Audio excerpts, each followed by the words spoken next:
네, 안녕하세요. 신바람 국어교실의 신바람입니다. 자, 오늘 배울 우리 교재는요.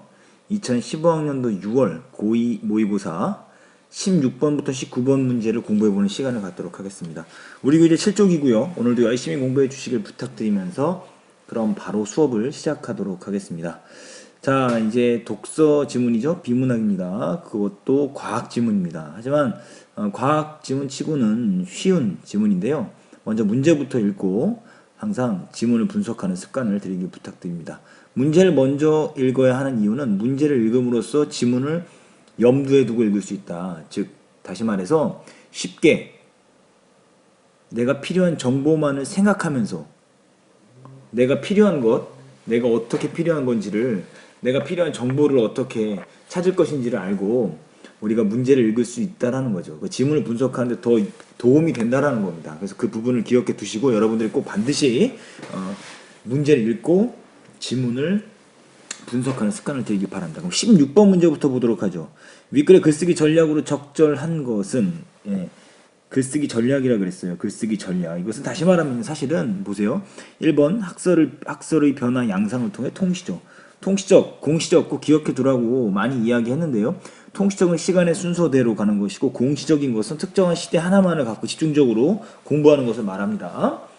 자, 그럼 이 통시적이라나 그랬으니까 시간의 흐름이 나타나야 되는데 과연 이 지문에 나타나냐 염두에 두고 읽으면 되겠죠. 2번 학설의 발생 배경을 여러 관점이 나와야 된다라는 거고 3번 학설을 소개하고 그것의 한계와 의의를 제시한다. 나와 있는지 보면 되는 거죠. 4번 여러 학설의 특질을 비교하여 공통점을 부각한다. 여러 학설이 일단 나와야 된다는 거예요. 5번 대립적인 학설, 차이점이죠. 대조죠. 통합하는 새로운 학설, 통합해서 새로운 학설을 만들어냈다. 소개한다라는 것까지. 자, 글쓰기 전략이라 그랬습니다. 이 글쓰기 전략이라는 걸 다시 말하면 여기서는 답지를 읽어보니까요. 내용 전개 방식을 묻는 문제입니다. 내용 전개 방식이 뭡니까? 라고 묻는 문제예요. 자, 17번 윗글의 내용과 일치하지 않는 것은 일치 불일치 문제. 이것도 결국 내용 확인 문제. 숨은 그림 찾기 같이 1번 답지가 어디에 나오냐, 2번 답지가 어디에 나오냐 이런 것들 찾을 수 있어야 된다라는 거죠. 자, 18번 3점짜리인데요. 그림이 나오는 겁니다. A를 바탕으로 보기를 이해한 내용으로 가장 적절한 것. 결국엔 구체적인 사례 적용, 즉 A를 읽고 그 A에서 제시된 정보를 가지고 이 그림에 나타나 있는 정보와 맞춰보는 겁니다. 자, A를 잘 읽으시면 이 문제 쉽게 풀 수 있지 않을까 생각이 들고요. 기억의 문맥적 의미 19번. 기억과 문맥적 의미가 가장 유사한 거. 이것은 사실은 문제 읽지 않고, 지문을 읽지 않고 그냥 풀 수 있어요. 하지만 우리가 읽고 한번 풀어보도록 하죠. 기억의 문맥적인 의미, 이거 어휘 문제다라는 거. 이렇게 이제 이 비문학에서는요, 독서에서는 나중에 낼 문제가 없을 때 이렇게 어휘 한자성어 이렇게 냅니다. 기억해 두시면 좋겠습니다. 자, 첫 번째 문단 가보도록 하죠. 1960년대 미국의 학자 메가더 등은 군집에 따라 종이의 수가 왜 다른가라는 의문을 지니고 섬을 활용해 이를 연구했다. 그러니까 결국엔 궁금한 건 뭐였어요? 군집에 따라 종이의 수가 왜 다른가? 이것에 대한 답을 찾기 위해서. 군집 밑에 나와 있죠? 특정한 환경에서 상호 유기적인 관계를 가지고 함께 사는 생물들의 모임. 그러니까 유기적인 관계를 갖고 함께 사는 생물들이 왜 종의 수가 왜 다르냐라는 걸 물어봤어요. 그래서 이것에 대한 답을 찾기 위해서 섬을 활용해서 연구했는데 왜 그러냐? 왜 섬을 활용해 연구를 했냐? 이유 바로 뒤에 나와요. 섬은 육지보다 좁고 주변 군집들과 격리되어 있어서 종의 수 연구에 적합한 환경을 제공했기 때문이다. 그러니까 섬을 활용해 연구한 뭐가 돼요? 이유가 돼요. 이들은 종의 이입과 멸종률, 섬의 면적, 육지로부터의 거리 등이 섬의 종 다양성을 결정하는 요인이라고 설명했는데 이를 섬 생물 지리 평형설이라고 부른다. 중의 이입률과 멸종률, 섬의 면적, 육지로부터의 거리 이런 것들이 섬의 다양한 종을 결정하는 요인이라고 설명했는데 이것을 섬 생물 지리 평형설이라고 부른다라는 거예요. 그러니까 섬 생물 지리 평형설에 대한 설명이에요. 소개죠. 자, 두 번째 문단 갑니다. 이 학설에 따르면 이입률과 멸종률을 통해 종수가 결정되는 과정을 알 수 있다. 이입률과 멸종률을 통해서 섬의 종수가 결정되는 과정을 알 수 있다라 그래 이야기합니다. 이입률은 뭐냐? 정의가 나오네요. 새로운 종이 일정 기간 섬으로 이입되는 비율이고, 멸종률은 섬에 있던 기존의 종이 일정 기간 사라지는 비율이다. 정의를 내렸어요. 육지는 섬으로 이주해가는 종의 공급원으로 육지의 종수가 섬으로 이입되는 종수에 영향을 준다.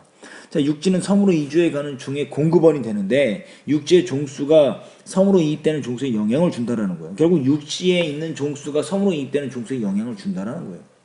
식물의 종자와 같은 작은 절지동물들 등은 바람을 타고 섬에 도달하고 조류 같은 일부 동물은 자력으로 섬에 도달한다. 섬에 기존 종이 적을 때는 새로운 종의 이입률이 높다.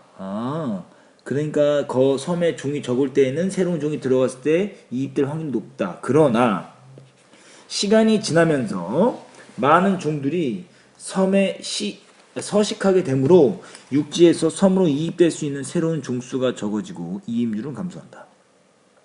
자, 시간이 지나면서 많은 종들이 섬에 서식하게 되면 그때부터는 육지에 섬으로 이입될 수 있는 새로운 종수가 적어지고 이입률은 감소한다. 이입률이 감소하는 건 뭐냐?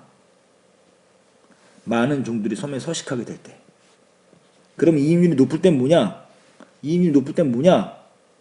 섬에 기존 종이 적을 때. 이렇게 잘 기억해 두셔야 됩니다. 일단 한 종이 섬에 이입되면 개체수가 늘어나고 한동안 존속한다. 그러나 섬의 종수가 증가함에 따라 경쟁과 피식자, 상호작용으로 일부 종들이 사라지면서 멸종률이 높아진다. 그러니까 섬의 종수가 증가하면서 멸종률도 뭐한다고요? 높아진다는 거예요. 연관관계 잘 정리해 둬야 되겠죠? 이렇게 이입과 멸종이 진행되는 유동적인 상태를 거쳐서 종의 이입률과 멸종률이 같아지면 평형 상태에 놓여서 섬의 종수가 비교적 안정된 상태를 유지하게 된다. 그래서 멸종률과 이입률을 통해서 섬의 종수가 결정되는 과정을 알 수 있다는 것에 대해서 자세히 설명하고 있습니다. 세 번째 문단 또한 또 뭐를 통해서 섬의 종수가 결정되는 건 섬의 면적, 육지로부터의 거리 이런 것들에 따라서도 섬의 종수가 차이가 있다고 설명했다. 큰 섬은 육지에 이동하는 생물에게 더 큰 먹이 환경을 제공하기 때문에 작은 섬보다 이입률이 더 높고, 큰 섬은 이입률이 더 높다는 거예요. 그러니까 여기서 섬의 면적이 큰 것이 작은 것보다 이익률이 더 높고 상대적으로 다양한 서식지와 자원을 제공하기 때문에 멸종률은 더 낮다. 따라서 평형 상태일 때 큰 섬은 작은 섬보다 종수가 더 많다. 자, 좋아요. 그럼 여기서 정리 한번 해봅시다. 자, 보세요. 지금 여기서 말한 섬 면적.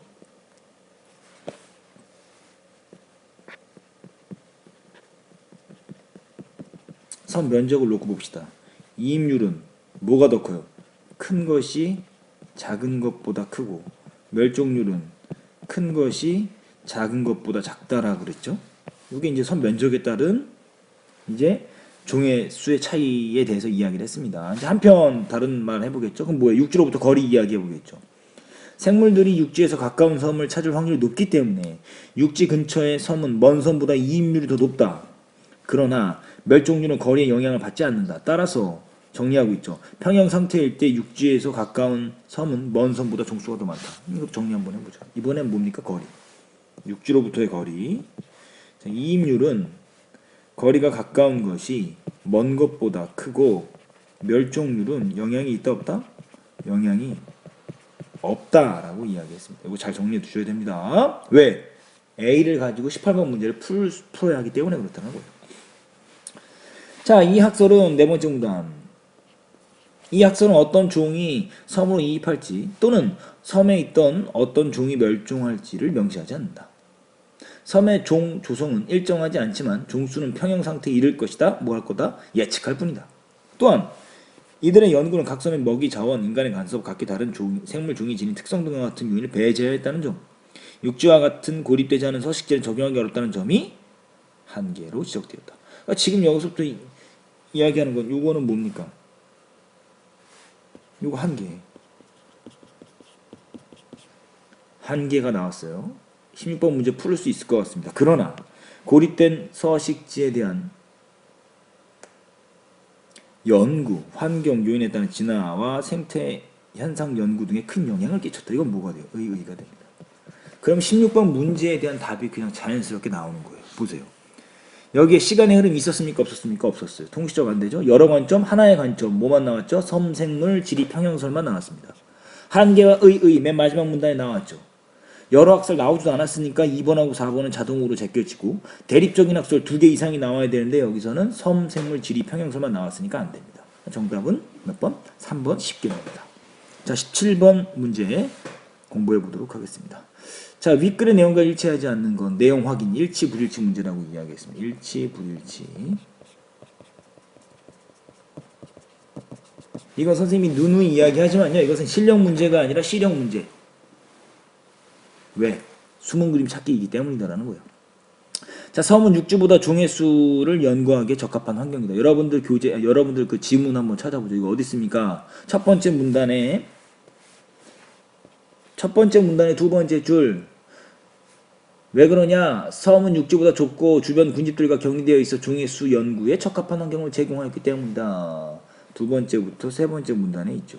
그렇죠? 그 다음에 2번 육지의 종수는 섬으로 이입되는 종수에 영향을 준다. 두 번째 문단 어디 있습니까?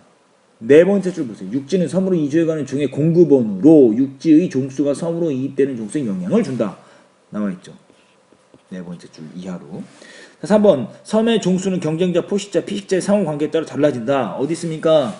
두 번째 문단 밑에 네 번째 줄 하나 둘 셋 넷 다섯 번째 줄이네요. 그러나 찾았죠? 섬의 종수가 증가함에 따라 경쟁과 포식자, 피식자 상호작용으로 일부 종들이 사라지면서 멸종률이 높아진다. 이거 나와 있잖아요. 두 번째 문단 그 밑에서 다섯 번째 줄 이하. 자, 4번 섬에 이입할 종이나 섬에서 멸종할 종이 무엇인지 구체적으로 확인할 수 없다. 한계에서 나왔죠. 네 번째 문단에서 지금 첫 번째 어떤 종이 섬으로 이입할지 또는 섬에 있던 어떤 종이 멸종할지는 명시하지 않는다. 구체적으로 확인할 수 없다. 그거 맞죠. 정답은 자연스럽게 5번인데 뭐가 틀렸냐 한번 보도록 하죠. 평형 상태는 새로운 종의 이입과 기존 종의 멸종이 더 이상 일어나지 않는 것? 이게 틀렸어요. 어디서 찾을 수 있습니까? 자, 두 번째 문단 맨 밑에 읽어볼게요. 맨 마지막 문장입니다. 이렇게 이입과 멸종이 진행되는 유동적인 상태를 거쳐 종의 이입률과 멸종률이 같아지면 평형 상태에 놓여 섬의 종수가 비교적 안정된 상태라 그랬지. 더 이상 일어나지 않는다라는 말은 하지 않았습니다. 정답은 5번이 된다. 자, 18번 문제. 자, A를 바탕으로 보기를 이해한 내용. 자, 보기. 여기 정리 잘 했네요. 섬 면적과 크기. 섬이 이렇게 있는데 네 섬 모두 평형 상태라고 전제하고 섬의 육지는 가와 나가 면적은 가와 나가 같고 다와 라가 같다. 육지로부터의 거리는 가와 다가 같고 나와 라가 같다. 자, 그럼 우리가 한번 생각해 보죠. 여기서 종수가 가장 많은 건 뭡니까? 가가 제일 많겠죠. 종수가 가장 많고 가장 적은 건 뭡니까? 라죠. 왜요? 거리도 멀고 면적도 작죠. 가는 거리도 가깝고 면적도 크기 때문이다 라는 겁니다. 자, 이제 첫 번째부터 가보죠. 가는 네 섬 중에서 이입률과 멸종률이 가장 높아 종의 수가 가장 많겠군. 뭐 이건 틀렸죠. 왜입니까? 멸종률이 섬 면적이 크면 멸종률은 작은 섬보다 작다라 그랬어요. 이것 때문에 틀린 거고요. 두 번째, 나는 라보다 면적으로 보면 이입률이 높은 편이고 거리로 보면 이입률이 높은 편이다. 이입률이 크니까 맞죠. 이건 맞아요. 이건 맞아요. 근데 거리로 보면 멸종률이 높다? 거리는 똑같은데요? 그리고 여기서 뭐라고 했어요? 멸종률은 그 거리에서는 영향을 미치지 않는다. 요게 틀린 거예요. 요게 뒤에 게. 이해됐죠? 3번 반은 면적으로 보면 이입률과 멸종률 모두 가보다 낮은 편이겠군?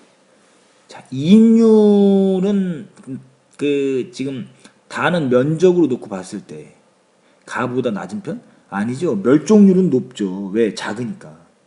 이게 틀린 거예요. 멸종률이. 라는 내 섬 중에서 이입률이 가장 낮고 왜? 작고 멀리 있으니까. 멸종률은 나보다 높은 편이다. 왜요? 크기가 작으니까. 정답은 4번이에요. 가와 라의 종수의 차이는 가장 크고 여기 가장 그 종수가 높고 이건 가장 적은 거죠. 그리고 다와 라의 종수의 차이.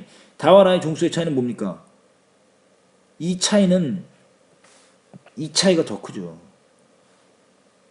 적겠군이 아니죠. 가와 라는 뭡니까? 종수가 가장 가는 종수가 가장 많고 라는 종수가 가장 적으니까 그 차가 크겠죠. 다와 라보다. 그러니까 5번이 틀린 겁니다. 자, 9번, 19번. 기억의 문맥적 의미가 가장 유사한 것. 자, 기억. 종수는 평형 상태에 이를 것이다. 여기서 이르다라는 것은 뭡니까? 기억에서 말하는 이르다라는 것은 범위에 미치다 이런 뜻이에요.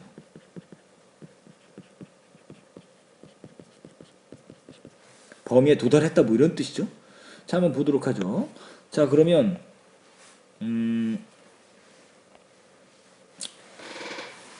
지금 여기서 살펴보면요. 논란 끝에 결론에 이르렀다. 여기서 결론에 이르렀다. 논란 끝에 결론에 도달했다. 범위에 미쳤다. 그러니까 1번이 정답이네요. 1번 쉽게 정답 나오죠.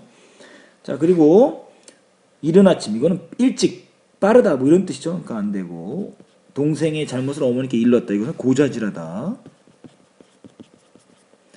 정거장에 이르러서야 늦었음을 알았다. 이건 도착해서야 라는 거죠.